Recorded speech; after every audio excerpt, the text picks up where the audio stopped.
Hello. So welcome to DSP English Grammar and Shagan English Grammar. So Baunara. Okay, now we are going to the literary terms of English.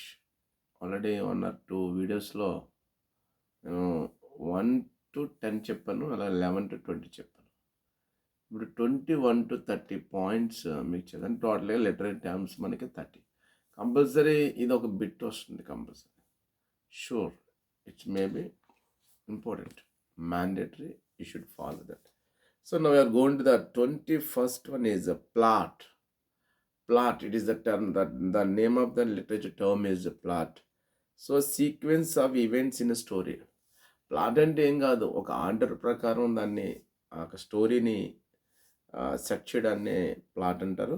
So builds narrative structure అనమాట. అంటే act మనం ఏంటంటే act of telling the story, మనం నెరేటివ్గా అంటే ఆ structure అని మనం అని బిల్డ్ ద నెరేటివ్ స్ట్రక్చర్ని మనం కొరకు దాన్ని ఉపయోగిస్తాం ఈ ప్లాట్ని. ఫర్ ఎగ్జాంపుల్ ఏంటంటే ఎక్స్ప్లోజిషన్ అని, రైజింగ్ యాక్షన్ అని, ఫాలింగ్ యాక్షన్ అని, క్లైమాక్స్ అని, సో రిజల్యూషన్ అని, ఇలా మనం దీన్ని కూర్పు అంటే ఒక్కొక్కటిగా అవి ఆ డ్రామాలో ఉన్నటువంటి లిటరేచర్లో పార్ట్స్ అనమాట. ప్లాట్ అంటే ఫర్ ఎగ్జాంపుల్ అవి అనమాట. ఏంటంటే ఫర్ ఎగ్జాంపుల్ అంటే exposition one of the plot, rising action, అలాగే ఫాలింగ్ యాక్షన్, క్లైమాక్స్ అని, రిజల్యూషన్ అని, అన్నీ కూడా మనకి ఆ యొక్క ప్లాట్లో వస్తాయి. నెక్స్ట్ 22 వచ్చేసరికి క్రిటిసిజం నథింగ్ బట్ అనాలిసిస్ కానీ, ఇంటర్ప్రిటేషన్ కానీ and evaluation of the literature. అంటే క్రిటిసిజం అనేసరికి విమర్శించడం, అంటే విమర్శ అంటే ఏంటంటే సో అనాలిసిస్ చేయడం, ఆ లిటరేచర్ యొక్క అనాలిసిస్ చేసి తర్వాత ఇంటర్ప్రిటేట్ చేయడం, దాన్ని ఇంటర్ప్రిట్ చేయడం. రెండోది ఇవాల్యూషన్, దాన్ని కంక్లూజన్లో ఏమైంది దాని యొక్క లిటరేచర్ అనమాట. సో డీపెన్స్ అండర్స్టాండింగ్, దీనివల్ల ఏంటంటే అండర్స్టాండింగ్ అండ్ లెవెల్స్ డెవలప్ అవుతాయి. So when you have to criticise ఉంటుంది each and every literature, analysis చేయడం, ఇంటర్ప్రిటేట్ చేయడం, ఎవాల్యుయేషన్ ఆఫ్ ద లిటరేచర్ అనేవి బాగా. సో ఫర్ ఎగ్జాంపుల్ ఏంటంటే feminist criticism of Jane Eyre అనమాట.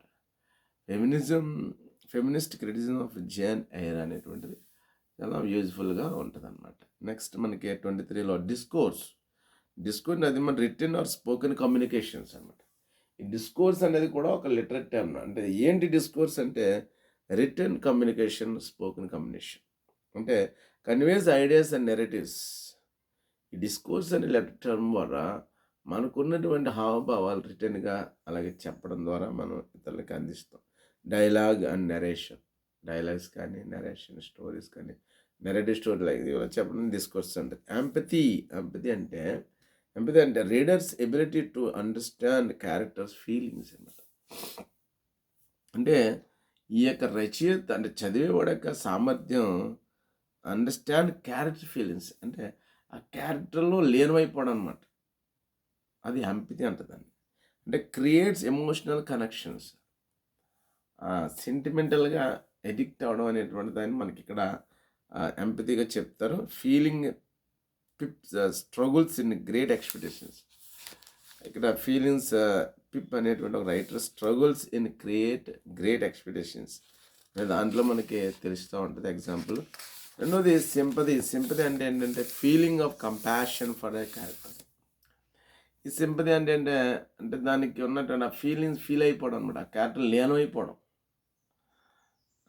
దాన్ని ఫీలింగ్స్ ఆఫ్ కంపాషన్ అంటే దాని యొక్క ఆ కోరిక, అంటే దానిలో ఉండాలని చెప్పేసి, అంటే ఫాస్టెస్ట్ రీడర్స్ కంపాషన్ అనమాట. ఫాస్టెస్ట్ రీడర్స్ కంపాషన్ అని చెప్పొచ్చు. ఎగ్జాంపుల్ ఏంటంటే in Animal Farm readers feel sympathy for the animals as they endure exploitation and betrayal by the leaders అనమాట. అంటే అది అంటే సో ఒక సిచ్యువేషన్ని ఒక స్టోరీగా యానిమల్ ఫామ్ని ఎందుకు రాశారంటే అక్కడ ఆ విధమైనటువంటి పరిస్థితులు ఉన్నాయి అని చెప్పేసి మనం ఆ విధంగా ఖచ్చితంగా అర్థం చేసుకోవాలి. 26 స్టైల్ అంటే ఏంటంటే ఆదర్స్ యూనిక్ వే ఆఫ్ రైటింగ్, అంటే అతని యొక్క రచనా శైలి అంటారు దాన్ని, శైలి అని వచ్చిందన్నమాట.